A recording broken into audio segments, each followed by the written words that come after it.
Hello all, coming to the next topic, requirement engineering process. Now we'll see the definition for the requirement engineering process. So we can say requirement engineering is nothing but the process of finding out, analyzing, documenting and checking of requirements is called requirement engineering process. So coming to here, we can consider this is the first step towards the development of software product. So coming to here, we can say here we can consider the user requirements with respect to the proposed system are carefully identified and documented. The process of requirement engineering process is leads to the creation of software requirement document. It is nothing but SRS document, software requirement specification document. So now you can see the diagrammatical representation of the requirement engineering process, like the different phases we are going to consider. The first phase is nothing but feasibility study, and next phase nothing but requirement illustration and analysis, and the coming to the third phase is nothing but requirement specification, and the coming to the fourth phase is nothing but requirement validation. So coming to the feasibility studies leads to the feasibility report, requirement illustration and analysis leads to the system models, and the requirement specification leads to the user and system requirements, and the requirement validation it leads to the requirements documentation. So this is the diagrammatical representation of various stages of requirement engineering process. Now we'll see what is meant by feasibility study. So coming to the feasibility study is nothing but it is the first phase in the requirement engineering process. So here we have to ensure the requirement should be gathered with respect to the proposed system, and the next should be the whatever the requirements we have to gather should be the related to the business transactions or not should be verified here. And the coming to the next we can see the requirement illustration analysis. So coming to the requirement illustration analysis, nothing but here we are going to discover the new requirements related to the proposed system and by conducting the suitable analysis. So we can say whatever the requirements discovered here should be documented, and the coming to the third phase is nothing but requirement specifications.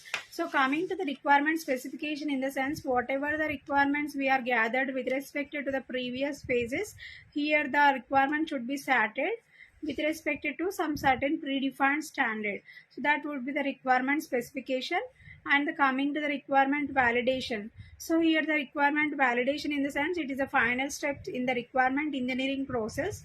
And next we'll say where all the proposed and the refined requirements are verified in order to conclude that the requirement should be with respect to the user specification, and we can say the end product of this requirement validation phase is the requirements document. And the coming to the next you can see the spiral model for the requirement engineering process. So coming to here in the spiral model we are going to see the these four phases, but you can see the diagrammatical representation. So coming to the first thing we can consider it as a illustration, and the next specification, and the next validation. So coming to here, this is a spiral model for the requirement engineering process.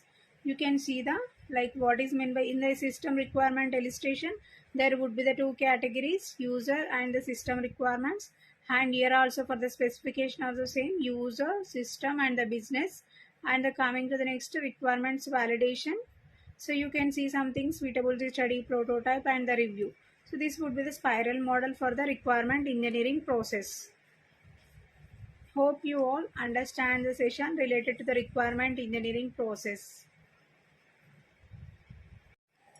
Next, goals of requirement engineering process, we are going to consider the few steps. So the first point, produce the software requirement specification document, SRS document, which should be unambiguous, complete, consistent and easy to understand. And the coming to the second goal, it should specify a product that is maintainable. And the coming to the third goal is handle complexity issues by partitioning. And the coming to the fourth one, it should deal with the problem size and effective partitioning. And the coming to the fifth point, we can consider separate logical and the physical considerations. And the coming to the sixth thing, we can consider provide data for size and selection of hardware. So simply we can say requirement engineering process is nothing but we are going to collect the requirement according to our system product. So coming to here we are going to consider the few steps we are going to follow, and by conducting the careful requirement engineering process, what are the things we are going to get? That is nothing but goals of requirement engineering process. Please like, share and subscribe to my channel. Thank you all.